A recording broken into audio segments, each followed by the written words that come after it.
السلام عليكم ورحمة الله وبركاته. بسم الله الرحمن الرحيم. الحمد لله رب العالمين، والصلاة والسلام على سيدنا محمد الصادق الوعد الأمين صلى الله عليه وعلى آله وأصحابه أجمعين، أما بعد. بسم الله الرحمن الرحيم.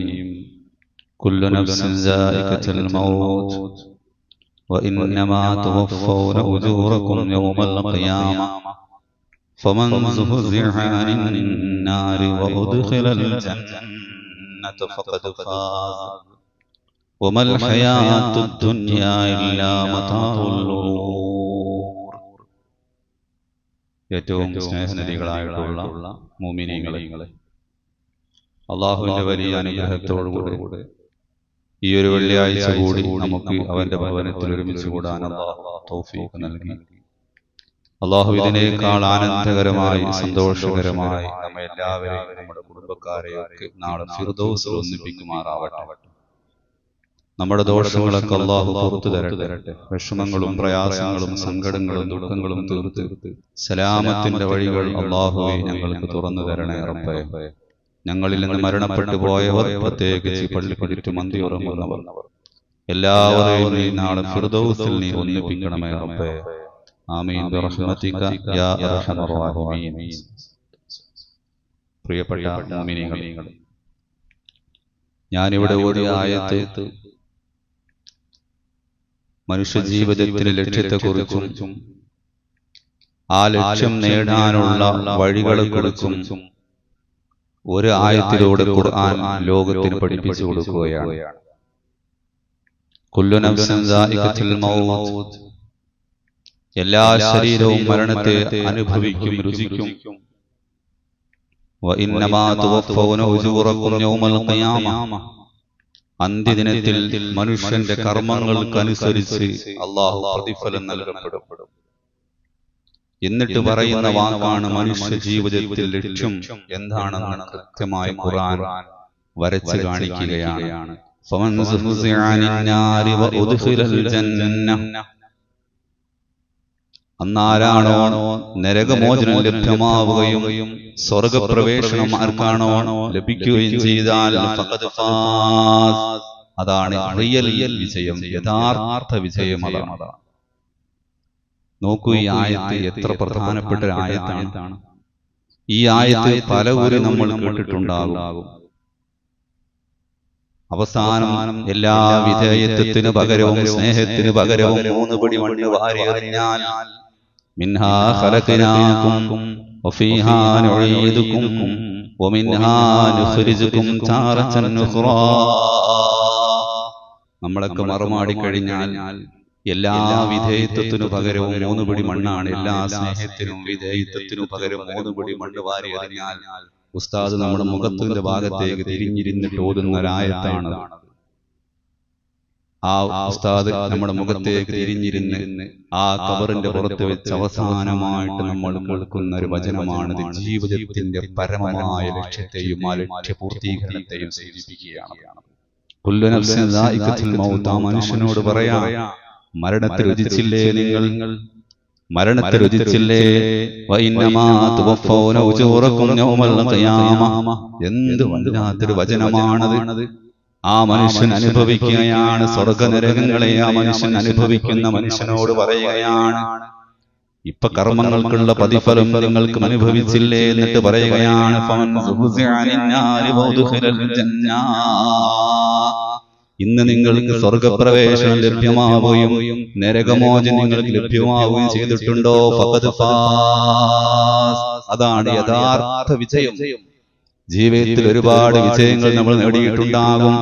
ഒരുപാട് ബിരുദങ്ങൾ ഉണ്ടാകും. ബിരുദ കൂമ്പാരങ്ങളിൽ ജീവിക്കുന്നവനാണ് നമ്മൾ. പക്ഷേ അതെല്ലാം മരണത്തോടുകൂടെ എക്സ്പയർ ആവുകയാണ്.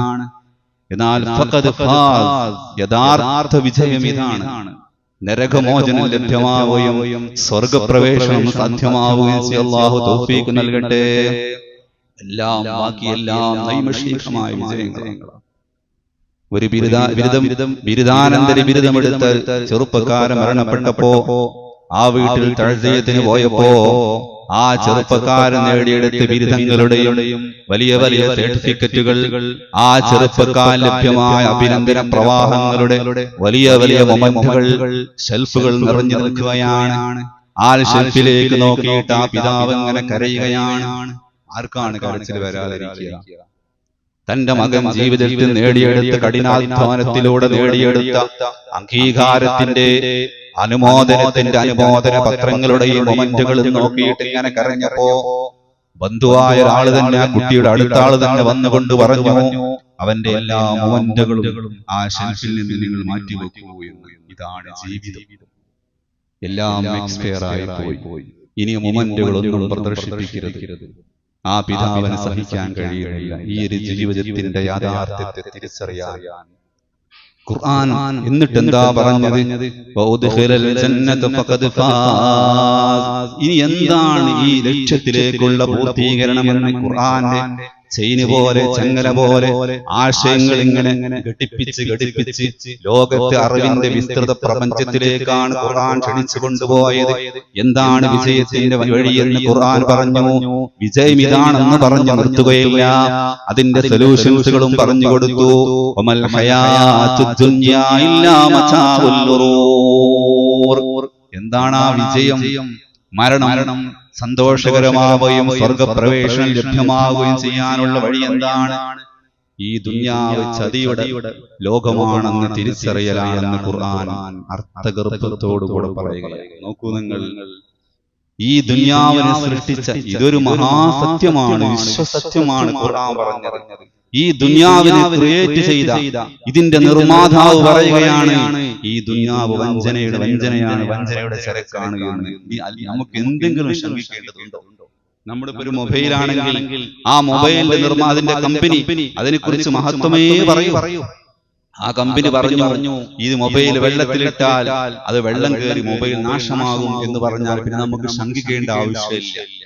ഒന്ന് ഇട്ട് നോക്കിയിട്ട് വെള്ളത്തിലേക്ക് ഇട്ട് പരിശോധിക്കേണ്ട ആവശ്യമില്ല. അതിന് നിർമ്മാതാവ് പറഞ്ഞു കഴിഞ്ഞു. എന്നാൽ ഈ ദുനിയാവ്, ഈ ഐഹിക ലോകം അത് ചതിയുടെ ഇടമാണെന്ന് ഈ ലോകത്ത് നിർമ്മിച്ച നിർമ്മാതാവ് പറയുക. ആ ചതിയെ തിരിച്ചറിയുക, ദുനിയാവിന്റെ ചതികൾ തിരിച്ചറിയുക എന്നതാണ് വിജയത്തിന്റെ ഏറ്റവും വലിയ അടിസ്ഥാന ഘടകം. ഈ ഒരു സത്യം പറയാൻ ലോകത്ത് 1.25 ലക്ഷം പ്രവാചകന്മാരെയാണ് അല്ലാഹു പറഞ്ഞയച്ചത്. ഈ ദുനിയാവിന്റെ നൈമിഷികതയെ ബോധ്യപ്പെടുത്താൻ 1,25,000 പ്രവാചകന്മാരിൽ ലോകത്ത് പറഞ്ഞത് വമൽ ഹയാത്തുദ് ദുനിയാ ഇല്ലാ മതാഉൽ ഗുറൂർ എന്ന ലോക സത്യത്തെയാണ്. എന്നാൽ ഈ ഐഹിക ലോകം ആസ്വദിക്കാനുള്ളതെന്ന് പറയാൻ അടിസ്ഥാനപരമായി ഒരാളെ വന്നുള്ളൂ, അതാണ് ഇബ്ലീസ്.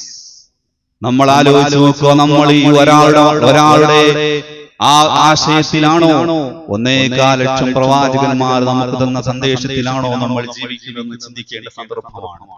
അതുകൊണ്ട് ദുനിയാവിന്റെ ഈ ചതിയെ തിരിച്ചറിയുക എന്നതാണ് നമ്മൾ. അത് പറയാനാണ് ഞാൻ ഈ ആയത്ത് ഓതിയിട്ടുള്ളത്. ഈ ദുനിയാവിൽ എത്രമേൽ പരിമിതമായ ജീവിതമാണ് നമുക്കുള്ളൂ. നമ്മളൊക്കെ ജനിച്ചു വീണ സമയത്ത് നമ്മൾ വലത് ചെവിയിൽ ബാങ്ക് കൊടുത്തു, ഇടത് ചെല്ലി ഇഖാമത്ത് കൊടുത്തു കഴിഞ്ഞു. ഇവിടെ ഡിസ്പ്ലേ ഉണ്ട്, ഇവിടെ നമസ്കാരത്തിന് ബാങ്ക് കൊടുത്താൽ 20 മിനിറ്റ് 15 മിനിറ്റ് ഡിസ്പ്ലേ. പല പള്ളിയിലും 15 മിനിറ്റ് അല്ലെങ്കിൽ 20 മിനിറ്റ് ആണ്. ഞാൻ ഇവിടെ കൂടിയിട്ടുള്ള മുഅ്മിനീങ്ങളോട് ചോദിക്കുകയാണ്, ഇഖാമത്ത് കൊടുത്തു കഴിഞ്ഞാൽ പിന്നെ ഏതെങ്കിലും ഡിസ്പ്ലേയിൽ ഇത്ര സമയമുണ്ടെന്ന് എവിടെയും നിങ്ങൾ കാണിച്ചു തരാൻ സാധിക്കുമോ? ഇഖാമത്ത് കൊടുത്തു കഴിഞ്ഞാൽ പിന്നെ നിസ്കാരത്തിലേക്ക് വിത്തിൻ സെക്കൻഡുകൾ മാത്രമാണ്. ഇഖാമത്ത് കൊടുത്തു കഴിഞ്ഞാൽ പിന്നെ നിസ്കരിക്കാൻ ഇത്ര സമയമെന്ന് എവിടെയും എഴുതി വെക്കാറില്ല. കാരണം ഇഖാമത്ത് കൊടുത്തു കഴിഞ്ഞാൽ നേരെ മിഹ്റാബിലേക്ക് ഇമാമുൽ തക്ബീർ കെട്ടി വിത്തിൻ സെക്കൻഡുകളാണ്. എന്താണ് ഇത് സൂചിപ്പിക്കുന്നത്? ഇത് ഐഹിക ലോകത്തിന്റെ നശ്വരതയാണ്, നൈമിഷികതയാണ് സൂചിപ്പിക്കുന്നത്. പ്രവിശാലമായ പരലോകത്തേക്ക് നോക്കുമ്പോൾ ഒരു ഇഖാമത്തിന്റെയും നിസ്കാരത്തിന്റെ ഇടയിലുള്ള വിത്തിൻ സെക്കൻഡുകൾ മാത്രമാണ് ഈ ദുനിയാവ്. ഈ കുറഞ്ഞ സെക്കൻഡ് സമയം അല്ലാഹുവിന്റെ ദീൻ മുറുകെ പിടിച്ച് ജീവിക്കുക എന്ന വളരെ ചെറിയൊരു ടാർഗറ്റ് മാത്രമേ മനുഷ്യർ നൽകിയിട്ടുള്ളൂ. പുണ്യനബി സല്ലല്ലാഹു അലൈഹി വസല്ലം പറഞ്ഞു, ഒരു സമുദ്രത്തിലേക്ക് ഒരാൾ തന്റെ കൈകൾ ഇട്ടാൽ ആ കൈകൾ തിരിച്ചെടുക്കുമ്പോൾ അവന്റെ നഖത്തിൽ പോരുന്ന എത്രമേൽ പരിമിതമായ ജലഗണങ്ങളാണ്.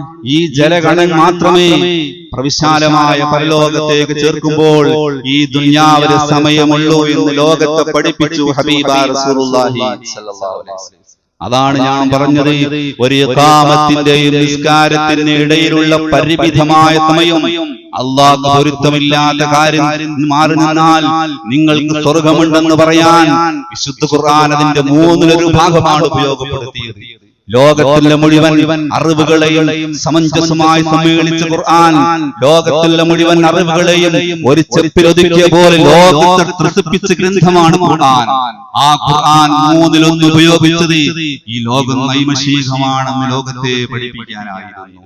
അതുകൊണ്ട് ഈ ലോകം നമുക്ക് എന്തിനു വേണ്ടി ജീവിക്കാനുള്ളതാണ്, പരസ്പരം പകയ്ക്ക് വേണ്ടി ജീവിക്കാനുള്ളതല്ല. പരസ്പരം ലഹരിക്ക് അടിമപ്പെട്ടുകൊണ്ട് അള്ളാഹനെ മറന്ന് ജീവിക്കാനുള്ളതല്ല. കുത്തഴിഞ്ഞ ലൈംഗികതയിൽ ഏർപ്പെട്ടുകൊണ്ട് ജീവിതത്തെ നശിപ്പിക്കാനുള്ളതല്ല.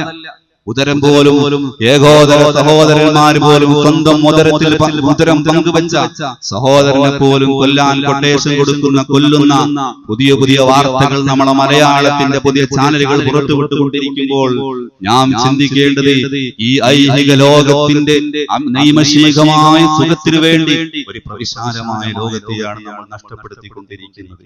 അത്രമേൽ പരിമിതമാണ്. പുണ്യനബി സല്ലല്ലാഹു അലൈഹി വസല്ലം സഹാബത്തും ഒരു ദിവസം ഇങ്ങനെ തെരുവിലൂടെ നടന്നുകൊണ്ടിരിക്കുമ്പോ ഒരു ചത്ത ആടിനെ കണ്ടു. പുണ്യനബി സല്ലല്ലാഹു അലൈഹി വസല്ലം ചോദിച്ചു, ആരാണ് ഒരു ദിർഹം കൊടുത്തിട്ട് ഈ ആടിനെ വാങ്ങുക എന്ന്? സഹാബത്ത് പറഞ്ഞു, നബിയെ, ഞങ്ങൾക്ക് എന്തിനാണ്, ചത്തുപോയി, അല്ലെങ്കിൽ തന്നെ ചെറിയ ആടുമാണ്. അപ്പോൾ പുണ്യനബി സല്ലല്ലാഹു അലൈഹി വസല്ലം തിരിച്ചു ചോദിച്ചു, എന്നാൽ ദിർഹമൊന്നും വേണ്ട, ഫ്രീ ആയിട്ട് ആരാണ് ഈ ആടിനെ കൊണ്ടുപോവുക എന്ന്? അപ്പോഴും സഹാബത്ത് പറഞ്ഞു, ഇല്ല, ഞങ്ങൾക്കതും വേണ്ട എന്ന്. ലോകത്തിന്റെ നൈമഷികതയെ പഠിപ്പിക്കാൻ വന്ന ലോകനായകൻ പറഞ്ഞു കൊടുത്തു, സഹാബത്തെ, ഈ ആടിനേക്കാൾ വില കുറഞ്ഞതാണ് ദുനിയാവ് അല്ലാഹുവിന്റെ അടുക്കൽ എന്ന് ഹബീബായ റസൂലുള്ളാഹി സ്വല്ലല്ലാഹു അലൈഹി വസല്ലം. അതുകൊണ്ട് നമ്മൾ എത്ര സമ്പാദിച്ചാലും ഇവിടുന്ന് പോകുന്നൊരു ദിവസം നമുക്ക് വരാനുണ്ട്. ഇവിടെ ദുനിയാവ് ആർക്കെങ്കിലും സാക്ഷാത്മാകുമായിരുന്നുവെങ്കിൽ ഹബീബായ റസൂലുള്ളാഹി സ്വല്ലല്ലാഹു അലൈഹി വസല്ലം തങ്ങൾക്ക് സാക്ഷാത്മാകുമായിരുന്നു. ഈ പ്രപഞ്ചം കീഴടക്കിയവർ, അറിവ് കൊണ്ട് അധികാരം കൊണ്ട് ലോകത്തെ ഇൻഫ്ലുവൻസ് ചെയ്തവർ, ലോകത്തെ കീഴടക്കിയവർ എല്ലാം പിരിഞ്ഞുപോയി. സമർത്ഥനായ സീസറും പ്രസിദ്ധനായ ഹോമറും സമത്വമറ്റ സോളമൻ തുടങ്ങിയ എത്ര വിജ്ഞരും മറഞ്ഞുപോയി കാലചക്ര വിഭ്രമത്തിലെങ്ങുമീ. ലോകത്തെ അതിജയിച്ചവർ മുഴുവൻ അമർന്നുപോയി കാലചക്ര വിഭ്രമത്തിലെങ്ങുമീ. നമുക്കെന്ത് ശങ്ക? കവി ചോദിക്കുകയാണ്, നമുക്കെന്ത് ശങ്ക? ഒരിക്കലും ശങ്കിക്കേണ്ട ആവശ്യമില്ല. ലോകത്തെ മുഴുവൻ കീഴടക്കിയവരെല്ലാം ലോകത്തെ മരണമെന്ന വിശ്വസത്യത്തെ ഉൾക്കൊള്ളേണ്ടവരായിട്ടുള്ളവരാണ്. അതുകൊണ്ട് ഈ പ്രപഞ്ചത്തിൽ, ഈ ജീവിതത്തിൽ നാളെ പരലോകത്തേക്ക് വേണ്ടി നന്മകൾ ശേഖരിച്ചുകൊണ്ട് ദുനിയാവിന്റെ നൈമഷികതയെ നമ്മൾ തിരിച്ചറിയുക. അല്ലാഹു നമുക്ക് വാഗ്ദാനം നൽകിയിട്ടുള്ളൊരു സ്വർഗമുണ്ട്, അത് ലഭ്യമാവുക തന്നെ ചെയ്യും. മഹാനായ ഉമർ ഫാറൂഖ് റളിയല്ലാഹു അൻഹു കാലഘട്ടത്തിൽ ഞാൻ എന്റെ ചെറുപ്പക്കാർക്ക് വേണ്ടി ഒരു സംഭവം പറയുകയാണ്. ഹൃദയത്തിൽ നമ്മൾ കുത്തിവെക്കേണ്ട ഒരു ചരിത്ര സംഭവമാണ്. അല്ലാഹു വാഗ്ദാനം ചെയ്ത സത്യങ്ങൾ ലോകത്ത് പുലർന്നുകൊണ്ടേയിരിക്കും, യാതൊരു സംശയവുമില്ല. മഹാനായ ഉമർ ഇബ്നു ഖത്താബ് റളിയല്ലാഹു അൻഹു കാലഘട്ടത്തിൽ ഒരു നല്ല ചെറുപ്പക്കാരനുണ്ടായിരുന്നു. ദീർഘമായ ചരിത്ര സംഭവമാണ്, അതിലേക്ക് കടക്കുന്നില്ല. ആ ചെറുപ്പക്കാരൻ എല്ലാ ദിവസവും നിസ്കരിക്കാൻ വേണ്ടി മസ്ജിദുൻ നബവിയിൽ വരുമായിരുന്നു. അല്ലാഹുവിന്റെ പ്രവാചകന്റെ പള്ളിയായ മസ്ജിദുൻ നബവിയിൽ നിസ്കരിച്ചു പോകുന്ന ചെറുപ്പക്കാരനെ ഒരു ചെറുപ്പക്കാരി പെൺകുട്ടി ഇങ്ങനെ വശീകരിച്ചു കൊണ്ടുപോവുകയാണ്. ആ വശീകരിച്ചു കൊണ്ടുപോകുന്നതിനിടയിൽ ആ ചെറുപ്പക്കാരൻ അല്ലാഹുവിനെ ഓർത്തോർത്തുകയും ബോധരഹിതനായി വീഴുകയും ചെയ്യുകയാണ്. ബോധം കെട്ട് വീണു ആ ചെറുപ്പക്കാരൻ നേർനേരം ബോധം തെളിയാതായും അവസാനം ബോധം തെളിഞ്ഞപ്പോ ആ ചെറുപ്പക്കാരൻ വിളിച്ചു ചോദിക്കുന്നുണ്ടായിരുന്നു, നിങ്ങൾ രാജ്യം ഭരിക്കുന്ന ഖലീഫ ഉമർ ഫാറൂഖ് തങ്ങളുടെ അടുക്കലേക്ക് പോകണം, എന്നിട്ട് ചോദിക്കണം, മാ ജസാഉ മൻ ഖാഫ മഖാമ റബ്ബി. എന്റെ പ്രിയപ്പെട്ട ചെറുപ്പക്കാരുടെ മാനസാന്തരങ്ങളിൽ കൈവച്ചുകൊണ്ട് ഞാൻ പറയുകയാണ്, മാ ജസാഉ മൻ ഖാഫ മഖാമ റബ്ബി. എന്താണ് നിങ്ങൾ പോയിട്ട് ചോദിക്കേണ്ടത്? തെറ്റിന്റെ എല്ലാ സാഹചര്യങ്ങളും ഉണ്ടായപ്പോഴും നാളെ അല്ലാഹുവിന്റെ മുന്നിൽ പോയി നിൽക്കണമല്ലോ എന്ന് ഭയപ്പെട്ടുകൊണ്ട് തെറ്റിൽ നിന്ന് മാറി നിന്നവന്റെ പ്രതിഫലം എന്താണെന്ന് രാജ്യം ഭരിക്കുന്ന ഖലീഫയോട് നിങ്ങൾ പോയിട്ട് ചോദിക്കണമെന്നാണ്. 100% ഫിറ്റായ ചോദ്യമാണത്. ഇന്ന് തെറ്റിന്റെ കൂത്തരങ്ങാണ്. ഇന്ന് എവിടെയും തെറ്റിങ്ങനെ സ്പ്രെഡായി നിൽക്കുകയാണ്. തെറ്റ് നിറഞ്ഞു നിൽക്കുന്ന ഒരു സാഹചര്യത്തിലാണ് നമ്മൾ ജീവിക്കുന്നത്. ഈ ഒരു സാഹചര്യത്തിലും അല്ലാഹുവിന്റെ ദീന് മുറുകെ പിടിച്ച് ജീവിക്കുന്നവന്റെ പ്രതിഫലം എന്താണെന്ന് രാജ്യം ഭരിക്കുന്ന ഖലീഫ ഉമർ ഫാറൂഖ് തങ്ങളോട് പോയി ചോദിക്കണമെന്ന ആ ചെറുപ്പക്കാരൻ ബോധം തെളിഞ്ഞപ്പോ പറയുകയും ആ ചെറുപ്പക്കാരൻ ലോകത്തോട് യാത്ര പറയുകയും ചെയ്തു. മഹാനായ ഉമർ ഫാറൂഖ് തങ്ങൾ ആ ചെറുപ്പക്കാരൻ സന്ദർശിക്കാൻ വരികയും ആ ചെറുപ്പക്കാരന്റെ ഖബർ അന്വേഷിക്കുകയും ചെയ്തു. ആ ഖബറിന്റെ അടുക്കൽ പോയിട്ട് മഹാനായ ഖലീഫ ഉമർ ഫാറൂഖ് റളിയല്ലാഹു അൻഹു പറയുന്നത് ഓതുകയാണ്: വലിമൻ ഖാഫ മഖാമ റബ്ബിഹി ജന്നതാൻ വലിമൻ ഖാഫ മഖാമ റബ്ബിഹി ജന്നതാൻ. എല്ലാ തെറ്റിന്റെ സാഹചര്യങ്ങൾ ഉണ്ടായപ്പോഴും അല്ലാഹുവിന്റെ മുന്നിൽ പോയി നിൽക്കണമല്ലോ എന്ന് ഭയപ്പെട്ടുകൊണ്ട് ആരാണോ തെറ്റിൽ നിന്ന് മാറി നിന്നത് അവനിക്ക് 2 സ്വർഗ്ഗമാണ് എന്ന വിശുദ്ധ ഖുർആനിലെ സൂറത്തുർ റഹ്മാൻ ആയത്ത് ഇങ്ങനെ ഓതേണ്ട താമസം ആ ഖബറിൽ നശരീർ മുഴങ്ങുകയാണ്: യാ അമീറുൽ മുഅ്മിനീൻ ബലാ ഖദ് വജദ്തുഹുമാ.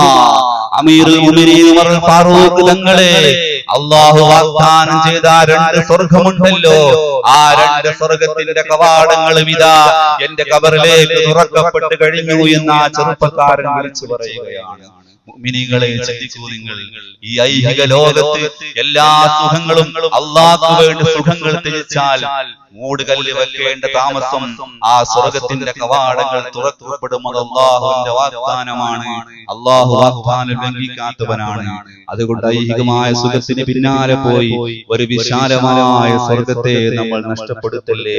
ആ വിശാലമായ സ്വർഗ്ഗം നേടിയിട്ട് ഒരുപാട് നന്മകളുമായി ആ വിശാലമായ സ്വർഗ്ഗം നേടാൻ അല്ലാഹു നമുക്കൊക്കെ തൗഫീഖ് നൽകുമാറാവട്ടെ എന്ന് ദുആ ചെയ്തുകൊണ്ട് ഞാൻ എൻ്റെ വാക്കുകൾ അവസാനിപ്പിക്കുകയാണ്. അല്ലാഹു 2 ലോകത്തും വിജയം നേടുന്ന മുഅ്മിനീങ്ങളിൽ നമ്മൾ ചേർത്ത് അനുഗ്രഹിക്കുമാറാവട്ടെ.